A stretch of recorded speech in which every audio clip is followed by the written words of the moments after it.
Então, nós vamos apresentar aí para vocês o efeito cumulativo de alinhamento e infiltrações em casos oncológicos graves. É um estudo piloto que a gente fez com 3 a 4 sessões por semana de alinhamento e infiltração nos pacientes. Muitos eram de terça a domingo. Terça a domingo. Próximo, por favor. Então, em casos oncológicos graves, temos utilizado alinhamentos e infiltrações com o objetivo de atingir e manter a otimização dos mecanismos homeopáticos através do efeito cumulativo desses procedimentos. É um procedimento de resgate. O que a gente entende com isso?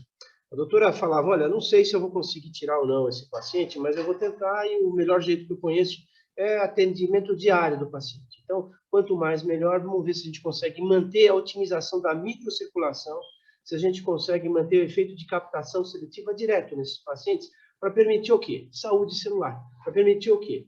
Uma fisiologia próxima da fisiologia normal, né? Então, por isso, um procedimento de resgate para pacientes graves. Muito bom. A frequência ideal das sessões para atingir esse efeito não é consensual. Ninguém sabe quanto que é.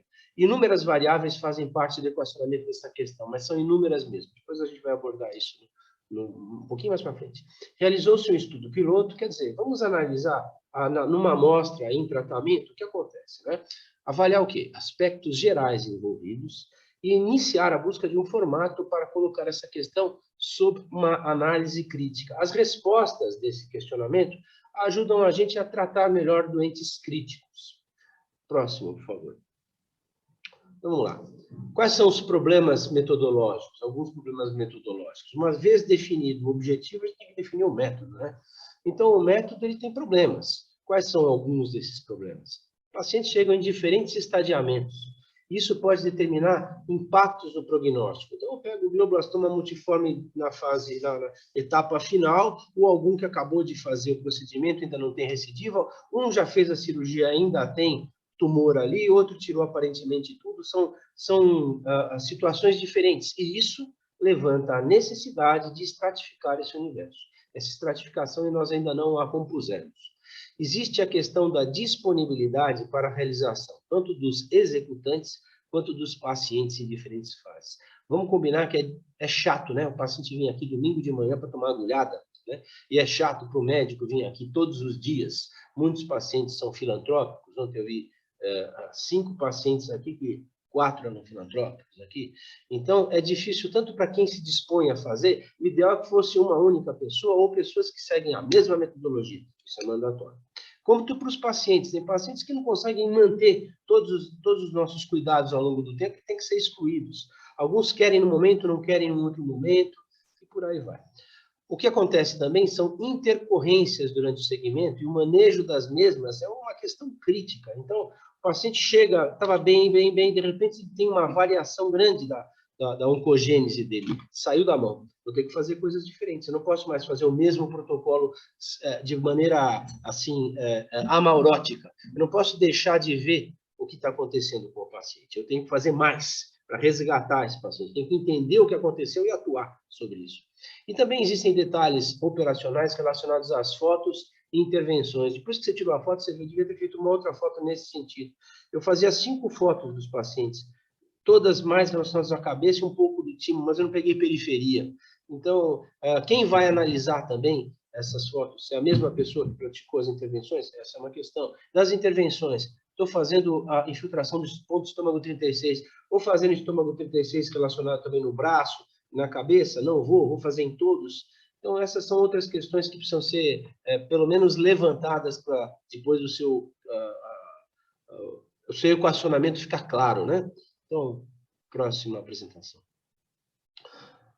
Método. Realizou-se o acompanhamento de 3 pacientes com tumores intracranianos graves. Então, são glioblastomas multiformes e um astrocitoma 3. Então, 2 pacientes com 4 e um com 3. Tratados com 3 a 6 sessões semanais de alinhamento com multicabeamento e infiltração do ponto estômago 36. Foram realizadas essas sessões durante um período de 3 meses. Na verdade, o tratamento desses pacientes continua, né? Então, o tratamento dele é continuado e a gente analisou esse período de 3 meses.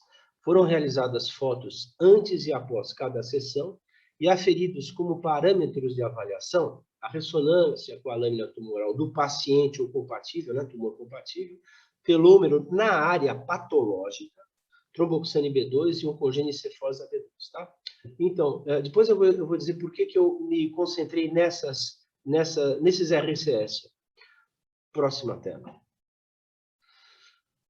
Então, em relação ao alinhamento, nós temos que lembrar que o alinhamento energético é um procedimento de utilização habitual no ambulatório de medicina integrativa da Fundação ACL por diversos motivos. É duro você chegar no ambulatório e não ver um monte de gente com cabo manaca lá fazendo alinhamento, né? Não vai acontecer esse dia.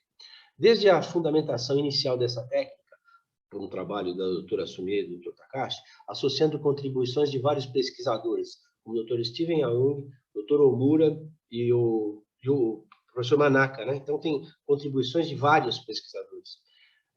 Na forma em que ele foi inicialmente codificado, desde seu início, mostrou-se um recurso eficaz para a obtenção do método de captação seletiva. O que quer dizer isso? O tromboxane cai lá embaixo, a acetilcolina sobe e atinge níveis altos, tanto na ponte cerebral quanto nas áreas inicialmente patológicas. A frequência usual no tratamento ambulatorial é semanal, o que é adequado para a maior parte dos casos e também, em todos os casos, após estabilização. Quando você conseguir a estabilização do paciente, você não precisa fazer mais do que semanal. Você pode até promover desmame. Essa é uma outra questão que não está em abordagem desse trabalho aqui. Próxima tela, por favor. Ainda em relação ao alinhamento. Surgiu a necessidade de se enfrentar condições de crescente complexidade clínica e grave comprometimento da capacidade de autorregulação do paciente. É diferente você pegar um paciente com depressão, um paciente com um tumor de baixa, ou de um comportamento biológico menos agressivo, e você pegar um glioblastoma multiforme. O glioblastoma multiforme morre na sua vida, né? Então, esses pacientes, eles precisam de... eles constituem um desafio clínico, exigem o máximo daquilo que a gente pode oferecer a eles. E, para isso, a primeira constatação é que eles estão num estado de grave comprometimento da capacidade de autorregulação. Como assim? Eles têm uma entropia do sistema energético, o meridiano está totalmente deslocado, tem pontos extra aparecendo. Esses pacientes eles não respondem tão bem quanto um paciente com uma condição melhor. Por isso, uma série de acréscimos foram progressivamente incorporados ao formato inicial. O alinhamento que a gente faz nesses pacientes é diferente daquele alinhamento inicial, tá? Mas os princípios são os mesmos. Nos casos em questão, optou-se pelo multicabeamento e complementação do alinhamento com alguns pontos extras, eu vou mostrar isso em pontos, tá? E com a infiltração do ponto estômago 36. Outras medidas foram implementadas individualmente conforme a necessidade de cada caso, cada situação, cada variação de fase, né? Próxima tela, por favor. Então, em relação ao efeito cumulativo, nós estamos falando de efeito cumulativo do alinhamento, né? Efeito cumulativo, o que é isso? A ideia de aumentar a frequência das sessões de estímulo baseia-se na constatação de que o efeito do alinhamento tem uma duração definida. E essa duração não é para sempre, não. Ela tanto é menor, quanto mais entrópica, faltou um R, quanto mais entrópica é a condição apresentada pelo paciente. Então, quanto mais desorganizado o sistema energético do paciente estiver, mais difícil você obter um alinhamento real e eficaz só com cabo, por exemplo. Você vai precisar de outras coisas, tá? Ao longo das sessões sucessivas, o ideal seria o paciente chegar na próxima sessão do mesmo jeito que ele saiu, mantendo as condições obtidas no final da sessão precedente. Mas isso pode demorar para ser obtido. Vamos fazer uma reflexão rápida aqui. Então, você fez um alinhamento no seu paciente. O acetilcolina na ponte dele subiu para 3.000, 5.000, não sei quanto microgramas ali, né? Então, esse paciente está numa condição ótima naquele momento. Isso vai durar quanto? 6 horas? 2 horas? 2 dias? Uma semana? Depende da condição do paciente.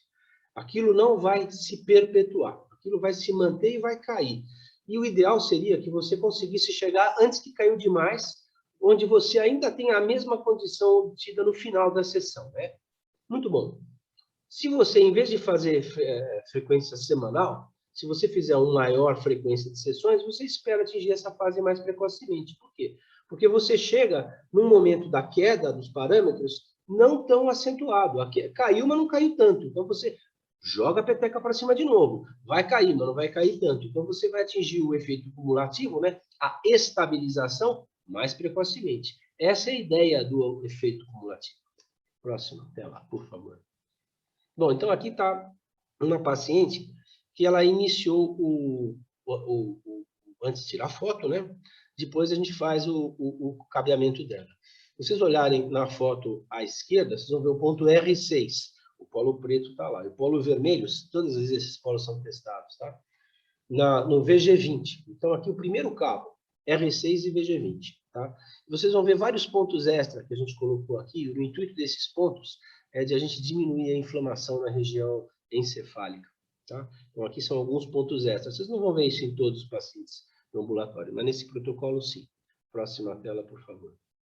Aqui tem o próximo cabo, que sai do estômago 36 e vai fortalecer o timo. A gente tem disfunção de timo em todo mundo. Então, a condição de defesa oncogênica está comprometida em todo mundo na fase da pandemia. Então, vocês vão observar aí sempre esses dois cabos aí. O R6 no VG20 e o estômago 36 no timo. Na foto da direita, vocês observam ainda duas agulhas colocadas num ponto localizado para o pidorte extra, que ele fica na junção da clavícula com o externo, tá? Junção externo-clavicular. Esses pontos a doutora usa para tratar condições oncogênicas, são pontos de controle tumoral. Então, um reforço aí à ação tumoral. Próxima tela, por favor. E aqui o último cabo que a gente usa varia, às vezes é o vermelho, às vezes é o preto, depende da seção. O VG16 no estômago 36. Só que no estômago 36, nessa foto, está a foto da infiltração, não do cabo. A infiltração a gente faz depois do alinhamento. Mas é só para vocês terem ideia dos três cabos utilizados e dos pontos extras. Tá? Então, R6, VG20, estômago 36, timo, VG16, estômago 36. Faz isso, faz a infiltração no ponto estômago 36, depois tira uma nova foto para comparar o antes e o depois. Muito bom. Por que infiltração no ponto estômago 36? Esse é um outro procedimento de resgate, né? Ele visa otimizar a duração do estímulo do ponto estômago 36. A gente sabe que é um ponto extremamente anti-oncológico e um ponto que também tem uma ação homeostática profunda, né? O ponto estômago 36 é uma aula à parte e é uma linha de investigação à parte. O Mura baseia grande parte do trabalho dele e a gente baseia grande parte do alinhamento energético nesse ponto. Tá? Próxima tela, por favor. Bom, efeito cumulativo de alinhamentos, parâmetros. Vamos dizer, por que a gente escolheu essas RCS? Por que a ressonância com a lâmina tumoral? Muito bom. Se eu tinha ressonância com lâmina de GBM, eu tinha atividade de GBM. Né? A máxima hipotonia se estabelece quando a gente tem a ressonância perfeita entre substâncias idênticas em quantidade e qualidade. Apontei a lâmina para o paciente, abri o meu anel, tem ressonância, tem tumor, tem atividade tumoral. Só que isso aqui não vai acontecer de uma maneira precisa, simples, meridiana ao longo do tempo. Por quê? Porque na medida em que a gente vai tratar o paciente, ele muda a natureza do tumor. Esse astrocitoma grau 4 vira grau 3, vira grau 2, vira grau 1. Esse glioblastoma, ao longo do tempo, vai mudando até virar um glioma. É isso que a gente tem verificado nos pacientes, que a gente tem segmento de anos aí, né? Então, esse aprendizado fez com que a gente não adotasse como único parâmetro seguro a ressonância com a lâmina tumoral. Agora, eventualmente, se o paciente volta a abrir a ressonância com essa lâmina, isso acendeu 2 faróis laranjas e um vermelho. Tá? Outra coisa, telômero na área patológica. Então, esse telômero não é o telômero que você mede no timo, que é a somatória do organismo, nem na distância, numa zona periférica que seria o telômero saudável. É o telômero na área patológica, mostra a replicação celular na área do tumor. Né? Então, se eu tenho a lâmina tumoral zerada, não tem mais GBM, tem telômero aumentando, tem telômero presente, não aumentando, mas presente, pode dizer que o tumor já começou a modificar a sua natureza histológica, né? Ele já está um tumor menos agressivo, é uma possibilidade, uma hipótese a ser investigada. Né? Oncogênese cefosa B2. Por que oncogênese cefosa B2? Porque a oncogênese, ela não é um fenômeno isolado, né? Não é um parâmetro isolado, ela mede uma somatória de diversos parâmetros. Né? Então, se o paciente está se expondo a condições que levam a uma oncogênese antes da ativação do telômero patológico, antes dessa ressonância positivar, ele pode começar a ter um aumento do oncogênese cefosa B2. Então, esse também é um parâmetro de alerta. O tromboxane B2, ele tem uma ação importantíssima, que se refere não somente à metaterapêutica, mas à verificação se o paciente está fazendo ou não captação seletiva. Se o paciente chega para você sempre com tromboxane baixo, se ele chega para você, tá? Não se ele no final ele sai, depois que você alinhou. Ele chega para você, foto inicial. O tromboxane é baixo, isso quer dizer que captação seletiva, o efeito de captação seletiva está sendo obtido, seja pela sua ação brilhante como um alinhador fantástico, ou porque o paciente está mantendo estímulos frequentes, está mantendo o método de captação seletiva, está fazendo autocuidado. Agora, você pode ser o melhor alinhador do mundo. Se o paciente chega com tromboxane alto, ele não tem captação seletiva. A meta terapêutica não foi atingida. Tá? Então, quais eram as nossas metas terapêuticas para esses parâmetros? Ressonância 0, telômero 1 ioctograma, oncogênese cefós abaixo de 10 nanogramas, a lâmina mais baixa que a gente tem, tromboxane B2 abaixo de 10 nanogramas, a lâmina mais baixa que a gente tem. Se não chegasse nisso, a gente tinha a ideia de que o paciente estava em risco. Tá? Próxima tela, por favor. Bom, eu não imagino que vocês estão fazendo uma avaliação oftalmológica, colocando uma tábua de Snellen aí. Mas aqui estão os parâmetros aí da Rosana, tá? Telômero patológico antes e depois, cefós antes e depois, tromboxane B2 antes e depois, ressonância tumoral antes e depois. É difícil ver assim. Próxima tela, por favor. Então, vocês podem ver assim. O parâmetro em cima, a linha mais clara, é o antes, a de baixo é o depois. Vocês veem que ela veio embaixo, tendo uma certa oscilação dos parâmetros, uma divergência entre o antes e depois, e começa a diminuir isso de 17 de abril até 1 de junho, e a partir daí está praticamente junho, com pequenos... O que aconteceu aí? A gente chegou a um estudo de qual devia ser a frequência do método de captação seletiva para ela fazer em casa.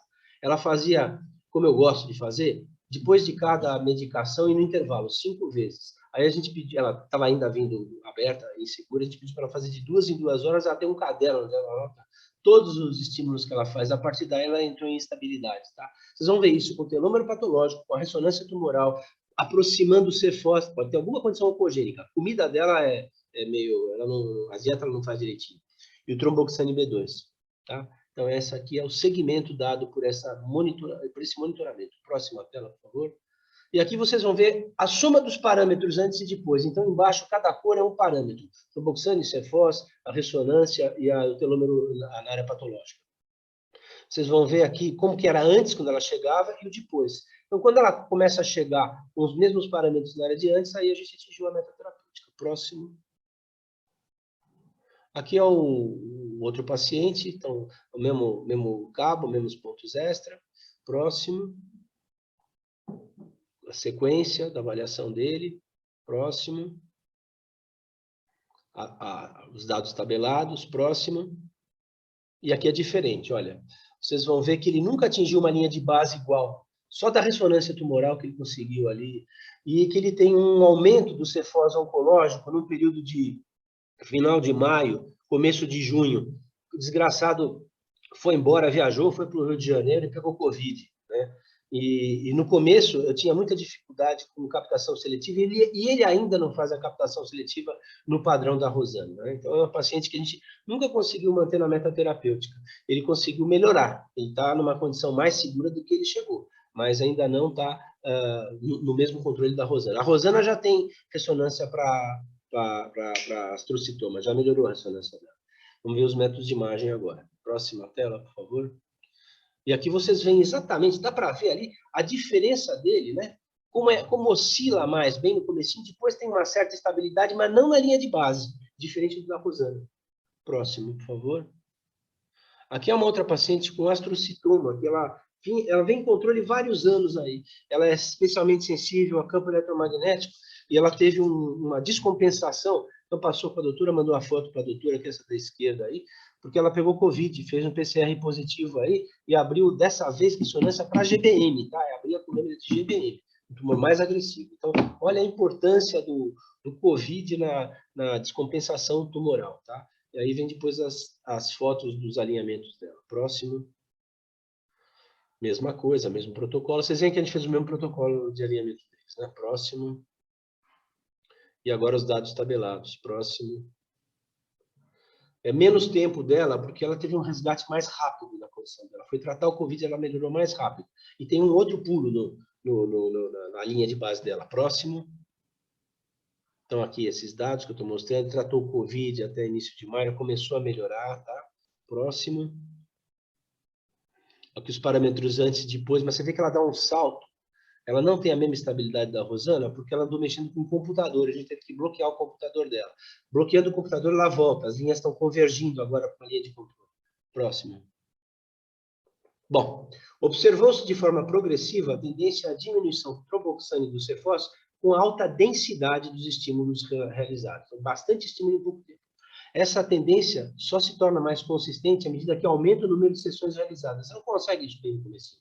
A estabilização da atividade tumoral não aconteceu de forma homogênea nos 3 pacientes e são apresentadas as possíveis variáveis relacionadas. São citadas, são comentadas, como a gente fez. O comportamento dessas variáveis permite pensar em formatos melhor acabados para essa linha de investigação que deve ser continuada e deve ser mais de um pesquisador, né? Próximo. Nessa abordagem de tratamento, uma frequência superior a 3 sessões semanais pareceu ser mais eficaz. Se a gente olhar todos aqueles dias que eu marquei embaixo, vocês vão ver. Quando a gente faz até 3, se cai abaixo de 3, a gente não mantém nada. Quando combinada com uma densidade significativa de estímulos domiciliares, quer dizer, a frequência aumentada do alinhamento não prescinde do uso do estímulo domiciliar, precisa do estímulo domiciliar, ele é muito importante.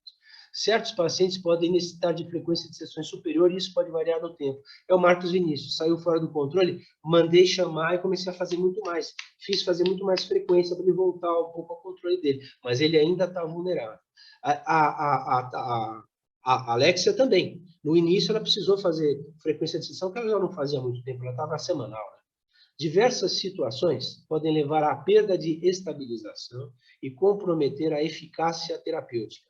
Com os ajustes cabíveis, essas linhas gerais podem ser observadas com segurança clínica. Quer dizer, não estamos sendo irresponsáveis em fazer esse tipo de segmento até onde a gente pode constatar, né?